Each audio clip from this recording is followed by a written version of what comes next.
Hello everyone, next ko lang po itong narinig ko ngayon at nakita ko dito. Ito pala yung original na kumakanta ng dayang-dayang, no? Si Noor Aynon, no? Siya ang original na kumakanta ng dayang-dayang. Halikayo't pakinggan natin. Si Noor Aynon Pangilan o mas kilala sa tawag na Hainun. Hindi siya Malaysian gaya ng unang inakala. Galing siya sa tribong Samad Dilaut. Tiada pinatil, kakakalasi. Sa makatuwid, si Hainun na siyang original daw na kumanta ng dayang-dayang, isang Pilipina.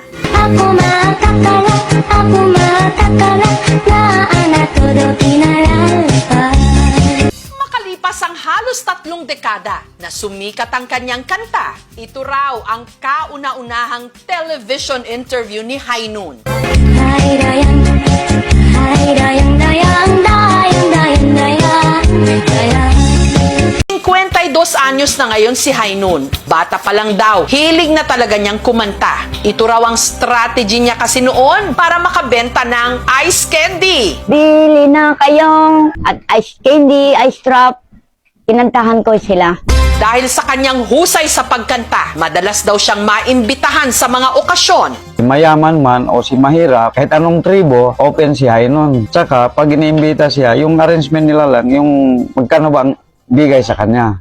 At dahil 1 hanggang 3 oras na pagsakay lang sa bangka, ang layo ng Tawi-Tawi sa Malaysia, si Hainun dumarayo pa raw doon para sa kanyang gigs. Hanggang noong dekada 80, habang kumakanta raw siya sa isang kasal sa Malaysia, ang nooy 15 anyos lang na si Hainun na-discover daw ng isang Malaysian recording company. Kinuha ako na sa bahay niya. Pinakain kami mabuti.